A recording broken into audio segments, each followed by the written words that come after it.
I just wanted to show you an application that's terrific, and it's very handy, and it's free, called Sun Surveyor Lite, and you can get it through your app store. It's available for iOS or Android,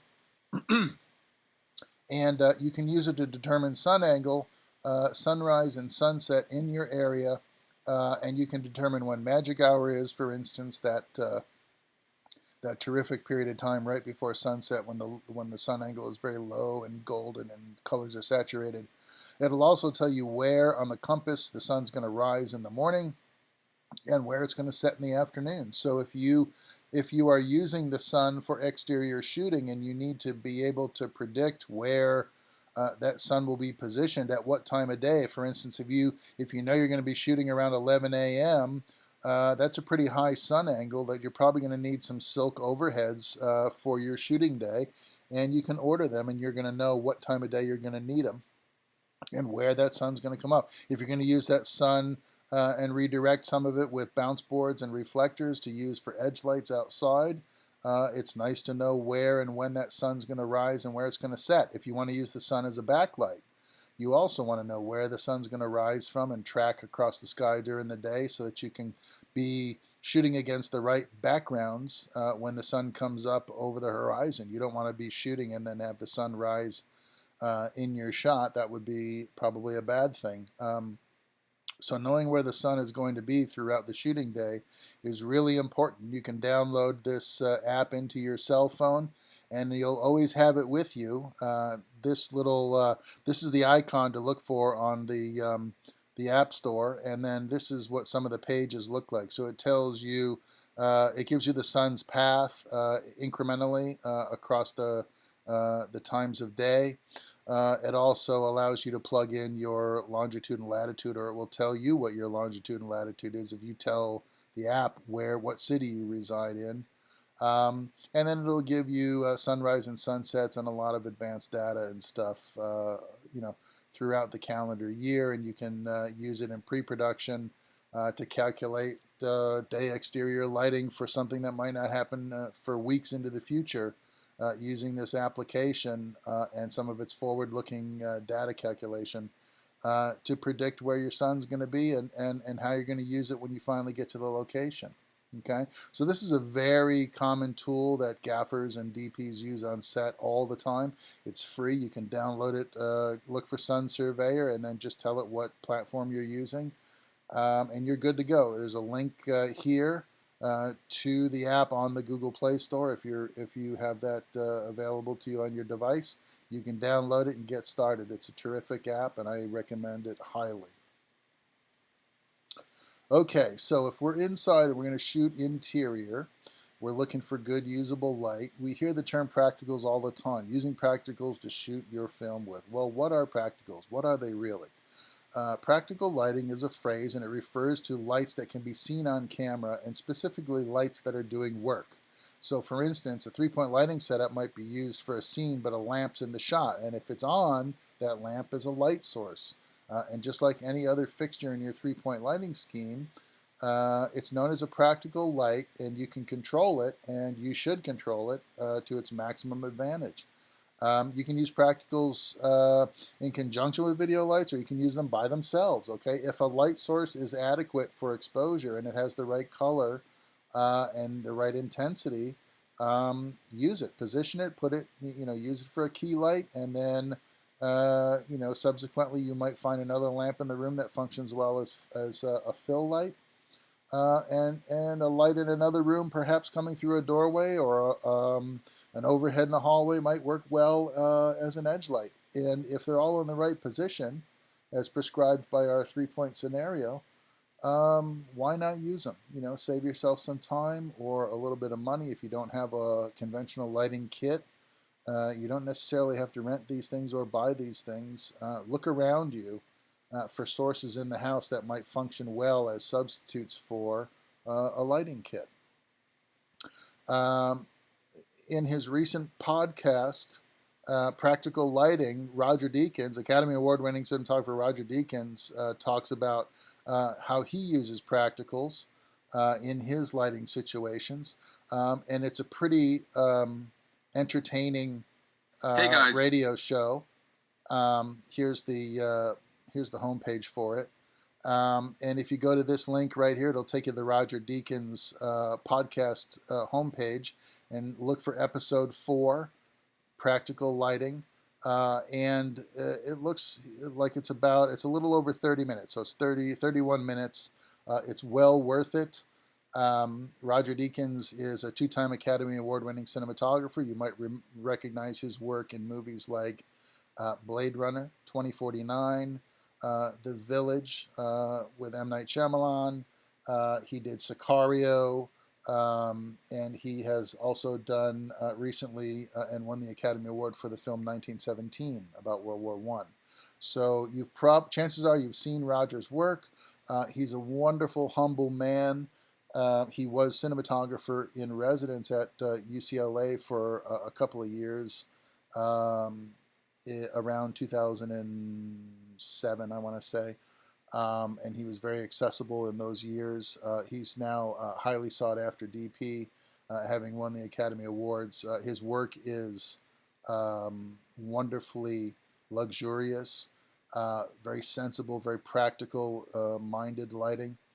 And he talks about using available fixtures in his films, and I recommend it.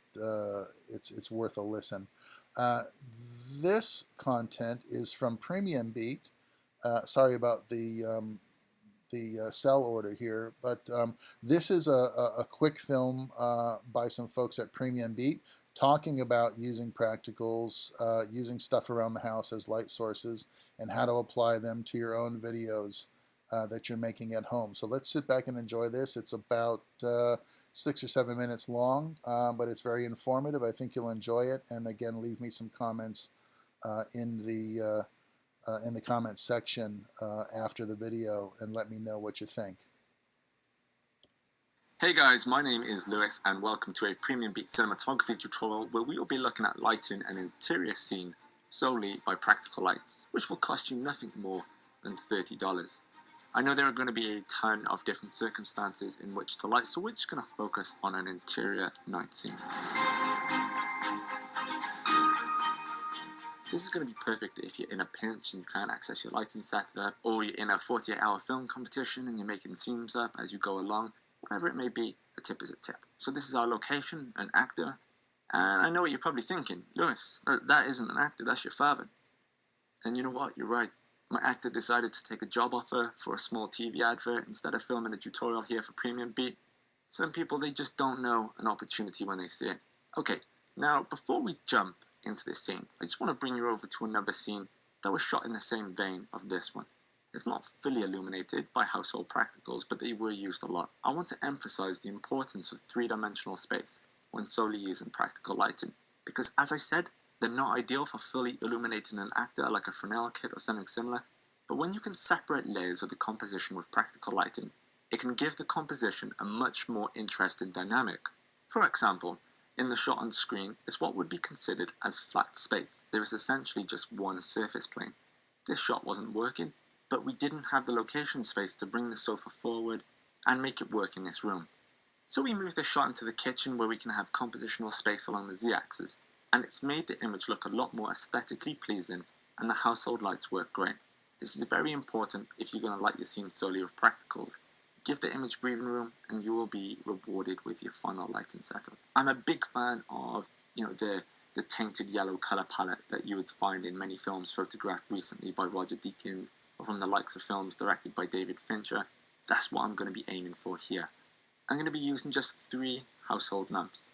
If you have a directional lamp, something like this from IKEA, that's going to be ideal for directing the light to a particular area. My directional lamp is actually in the shape of a classic 35mm camera. I make films. It was a good birthday gift. As practical lighting isn't going to give you the full range of illumination that any working film light would give you, you want to work within your limitations. In the perfect circumstance with proper lights, we would aim for something like this. We have a nice 1x1 softbox behind us, a very small Fresnel 150 watt coming in just off on the side, and this is where you'd make the best use of a practical light in this sort of manner. Or if we wanted to enhance the mood, we could remove the softbox and just keep the Fresnel as our key. And the difference between the Fresnel and the household lamp as our key light is because the Fresnel is a hard light, it creates a much more defined texture, which I think works a lot better than having the soft light from the lamp. We could, in theory, remove the lampshade and create a harder light, but we would have no way to control the intensity without proper film tools. And this is a tutorial on how to light without them. So we're going to work with a low-key side lighting setup. We have a lamp to the left of the subject, which will be our key. The right side of his face is now dropped into the shadows, but don't worry, because that's what side lighting is all about. Using our second practical lamp, we will position it in the background for some background lighting. And as it has a nice design cut out of the lampshade, it's created a nice cool pattern on the wall. Then finally, using the non-diffused lamp, which could be pointed, I imagine many might quickly opt to this to use as the initial key because it can indeed be pointed, but instead, you're going to want to use this as the hair light or rim light, which is going to be set to look as if it's coming from the background practical, breaking away our actor from the background, and it just gives it that little bit extra kick. Now when graded and brought into a real scene, it looks a little something like this.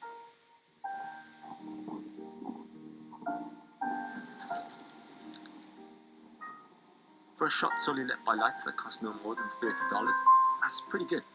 So, key points when lighting a scene solely with practical lamps. Work with your limitations, don't try to overextend. Move away from flat space to make your image more aesthetically pleasing, as solely using practicals in flat space doesn't work too well. Work in a low-key setup, don't try and illuminate the entire set with just practicals, and try to work with practicals that have a similar color temperature to each other. Another method of lighting solely with practical and natural lighting is to have the subject lit either by daylight or tungsten lighting, with the background illuminated by the opposite. This will create a nice contrasting color. Again, this is all about that compositional space for a three-dimensional background. In this shot from the Tree of Life, Brad Pitt's character is illuminated by a tungsten light, and the background is separated with daylight. And in this shot of mine for an acoustic session, it's the reverse. The musician is lit with daylight, and the background practicals are of tungsten color. Well, I hope you have enjoyed this tutorial. My voice is now breaking. Leave a comment, give us a like, subscribe, email, snail mail. Until next time.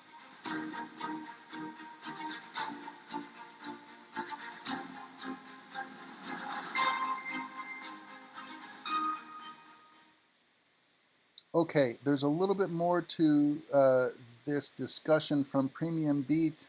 There is a link here that you can follow to their website, and there's an accompanying article that has all the images and descriptions there for you as well. I thought it was a pretty good video, and I wanted you to see it and hear it because it supports the conversation we're having today.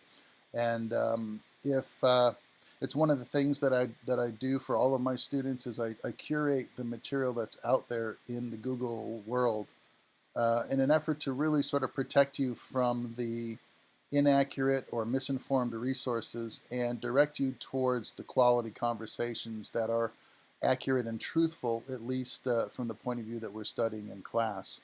I don't advocate for everything that's on YouTube.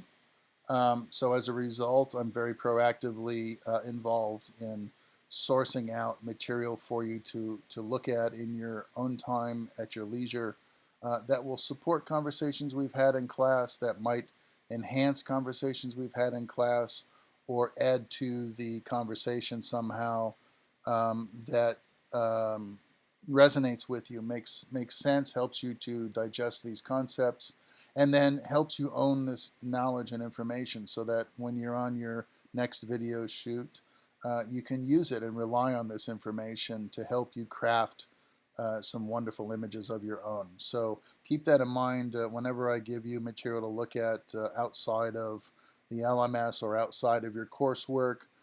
It's always an added value, and it's something that I've decided in some way offers you an additional advantage to the conversation that we're having. Okay, so moving forward, I hope you check out the Deacons podcast. It's excellent. I wanted to now show you a couple of clips from some of my own work. This is a small movie called Hey, I'll Believe You. It's a campy little romp with a lot of comedians from Comedy Central, from HBO, and you might recognize some of them. But I did use practicals with supplementary conventionals in a number of scenes in this movie because, when a light makes sense and it's doing the job and it's doing it properly, I like to take advantage of it. I like to use it. So in this first clip, it's actually the opening scene for the film I'll Believe You, where David Allen Beige plays a late night radio host who has a talk show about the supernatural and about UFOs and Bigfoot and stuff like that. And he has a very unusual listening audience who occasionally will call in to contribute to his late night conversation. And in this scene, Rhonda from Melbourne Beach is calling into the radio show because she believes she's seen a UFO land on the beach near her house. And we see Rhonda in the opening scene through her kitchen window, and Rhonda is she's got a bunch of candles lit, and she's got the overhead light. Almost everybody's got one over your kitchen sink. There's some kind of light fixture that you turn on in the evening when you're doing dishes or working at the sink or at the counter. And all I did was add a little supplementary diffusion to the overhead fixture, and I added a little colored gel to it to warm it up a little bit. And then I allowed the candles in the window to act as her fill light.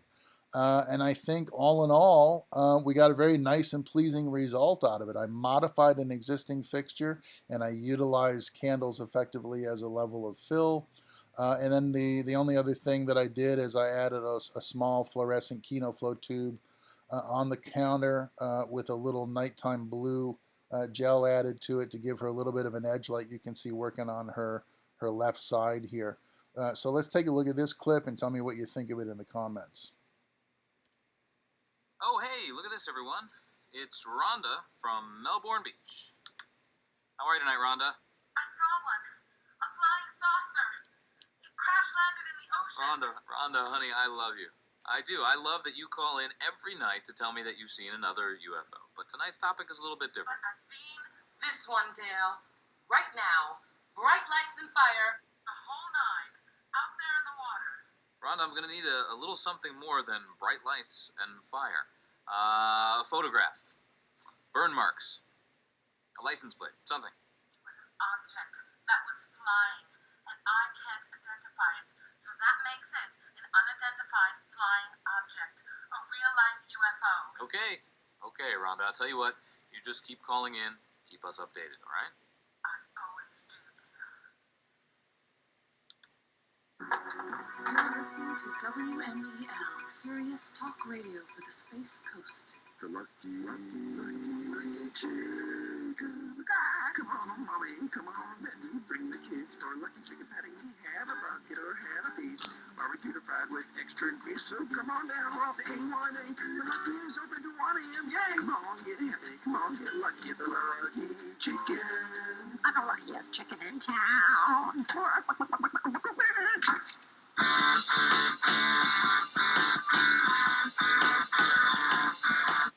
Okay, so obviously there's some supplemental stuff going on in terms of the moonlight that's hitting her when she looks through the blinds on the carport door.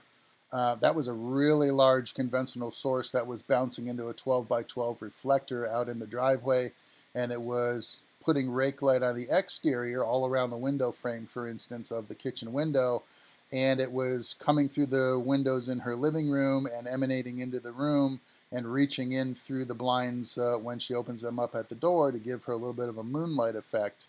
But when she's at the window, this is one little Kino tube doing this action right here.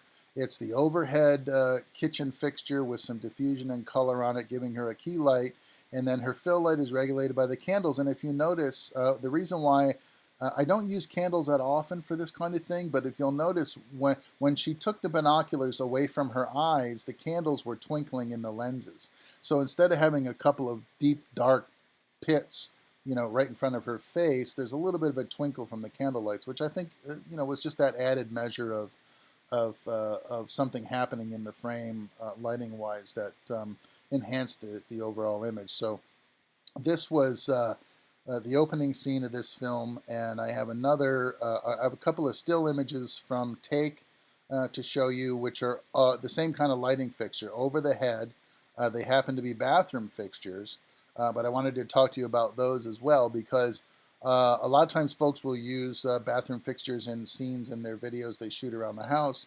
And, well, it's a light that's technically in the right position. A vanity mirror is there for you to look at and apply makeup or comb your hair and gussy yourself up before you go out at night. But the quality of light isn't really that good for all intents and purposes, unless we apply some of our lighting tools to the situation and help modify that light so that the output is kinder to our photographic image, but not necessarily representative of what we would see in reality. So in this next shot right here, I have Minnie Driver, and the idea is this is before she reaches the prison to confront Jeremy Renner in the final finale of the movie. She stops on a long road trip at a roadside rest stop to sort of wake herself up a little bit, splash some water on her face, and figure out what her next move is. And so she goes into this kind of gnarly gas station bathroom, and she's trying to wake herself up a little bit so she can keep on driving.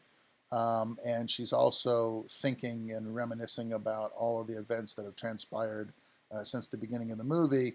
And so we were shooting at a location out in the Lancaster Desert, a really sort of popular shooting location. It's a gas station, restaurant, motel setup, and you might have seen it in a number of movies. A couple of films come to mind, disaster movies, where folks are out driving in the desert and they pull off and go into a restaurant and they need a room for the night. This is a pretty popular spot for the film community. And so they had this little set in the back that was a makeshift bathroom set. It didn't function.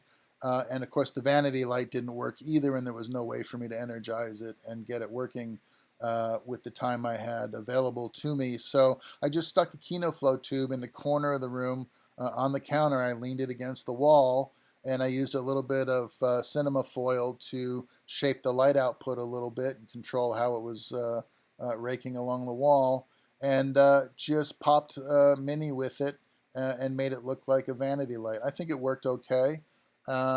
There's worse scenarios. It was only a couple of minutes on screen, but it got the job done, and it had the right sort of mood and color, and I could control the shape by just moving the tube around until I could, lock it in place when I found the right sort of angle on the lighting, and then controlled a little bit of it with the cinema foil. So I think it worked out okay. In contrast to that, I can show you this shot, which is of Jeremy. This is after he gets beat up by somebody who is trying to repo their car, and the owner comes out and finds Jeremy hotwiring the car, and before he can get away, the owner of the car beats up Jeremy really badly, and Jeremy ends up running away from the scene, and he finds his way to a local bar, goes into the back room and goes into the bathroom, and he's trying to clean himself up a little bit. And he's bleeding out the eye and so forth. And this is the scene where Jeremy loses the use of his left eye. So in this shot, we're looking at Jeremy looking in the mirror, and the light which is shining on the left side of his face is actually the overhead fluorescent that was in the bathroom in the bar. And again, Jeremy's character was somebody who was down and out, down on his luck, having a bad day. And so the lighting, the industrial lighting was beating him up, but in a good way. And so I decided to let that happen and use it. But what you'll notice is there's a little bit of highlight under his chin, under his eye, and under his nose. And that was from an added KinoFlow tube, a very small one, a 9-inch KinoFlow tube that I added on the counter of the bathroom and just wrapped it in cyan gel to give it his signature color. And used it as sort of an upside-down edge light, but I think it helped bring out some interesting details. It's in what we call a Lugosi position. In other words, light from below shining upwards is a notable horror lighting technique that Bela Lugosi's character used to get from the cinematographer Karl von Friend back in the 30s and 40s of early Hollywood horror film classics. And the uplighting was something that was supposed to be very sort of otherworldly and unnatural because it came from the diametrically opposite direction that sunlight would come from, and therefore created shape and texture and shadows that were sort of otherworldly in a way. And so that technique, every once in a while, applies itself really well to what you're doing. And in this case, I used it just to bring out some added detail and sort of, I don't know, not beat Jeremy up. He was getting beat up by the overhead light as it was. It was really sort of to give him sort of an added dimension of curiosity, or I mean, because his character is not a good guy. His character is a bad guy. So I wanted him to have sort of a touch of evil going on here as well, and I think it helped. It added to it, and it's just something that we can do very quickly by using the practical light on the interior of the bathroom, and then just throw in a Kino tube in there, or the little Oxy LED light that I'm going to show you here in a few minutes. You can get them really cheap from Walmart for about $15. They're photo correct daylight. Wrap it with a little color gel or a little amber gel for to balance the incandescent interior lighting. And it's a wonderful tool. It has a switch where you can vary the intensity. And it'll work a lot like my Kinos were working when I was working with my studio packages. And then a little bit of gel. I mean, that's something for $15 you can light this shot, and it can be in a feature film on the big screen. So it's knowing your tools, knowing your limitations, and then knowing what kind of results you can get from using available practical lighting, and all of that together is a formula for success. Here's another shot. Here's another clip from I'll Believe You. Once again, Rhonda is in her kitchen. It's further on in the story where it turns out she did see a UFO of some sort, and turns out there is a character running around town, and folks on the radio are calling in with sightings and asking questions about the visitor from another world, and he ends up calling into the radio station because he needs to talk on the radio and have his waves propagate out into the universe so his brethren can locate him and come and rescue him. So it's a very funny, highly impractical storyline, but it's good for a laugh. And let me give you a few minutes of that because there's a number of shots where I use practicals to light. Ed Helms, for instance, is lit in the kitchen of his restaurant with a little desk light where he is doing calculating his receipts for the day.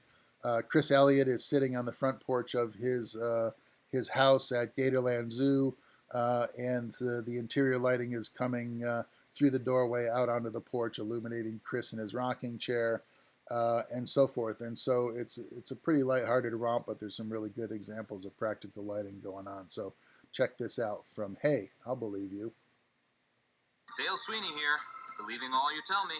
Why haven't we gone back to the moon? Because the moon landing was a hoax.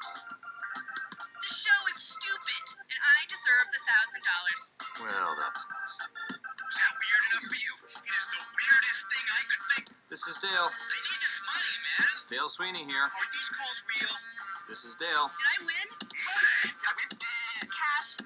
People, look, the idea of the contest here is to call in with something that you actually believe, and then make me actually believe it. Something that will make all of us sit up and say, holy moly. Next caller, you had better be good. Tando, Glenn, Umarana, Ginga do Soup, Navlas and Fruit and Set Douglas, Glenn Tando, Glenn Tando, Caller? Juggler Ursula Kando, Nassab, Storhap, and Sippy Puck, Happy Oscar, Una Grave, and Set Up Sound, the Fiaris and Baba and Loopso. Hey, caller, how about a little context there, buddy? Jesus, All right? No. Jesus, Bunga, Santa, Haria Yatstra. Okay. I guess she's not stopping. Taco Ross, Sugar Interessado, schön zu machen, Chamberlain, pero, für downside, Robin Center,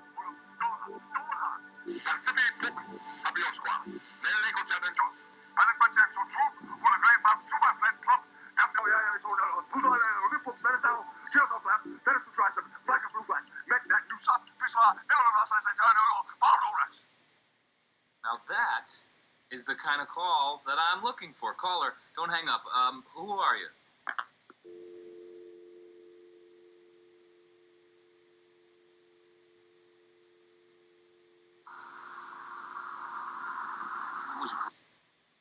Okay, and I stopped the video there on purpose because, you know, in the spirit of this conversation, talking about practical lights, sometimes lights are practical because they are, in fact, by definition, very practical. In other words, we shot this shot of the phone booth with the phone hanging off the hook with the available street light that was feet away and shining just above the camera frame. And so, you know, if it's there and it works and it gets the shot and it fits the context of the scene, use it, right? Don't be afraid to use it, and don't be too proud, right? Why drag a bunch of stuff off the truck and set it all up for a couple of seconds on screen when all you really needed to do was see that the phone was hanging off the receiver and that the person using the phone had sort of gutted it and pulled the speaker out of it, and it's just sort of swinging there after the hang-up. It was 2 or 3 seconds on screen, and it made a lot of sense just to use the available street light for this shot. This was shot with a Sony f900 digital Panavised camera, so it was one of the early generations of HD cinema camera, and it was the final video was transferred laid back to film stock for theatrical release as a projected feature on film.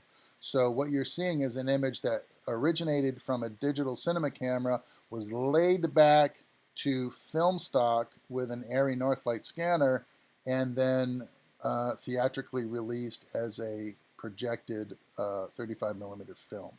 So it's pretty interesting, all of the generations of quality and transfer that this image went through, and I think it held up pretty good, all things considered. And all it was a straight up mercury vapor street light, but it looked fine. It is what it is, right? So practical lighting at its most practical. Okay, moving on.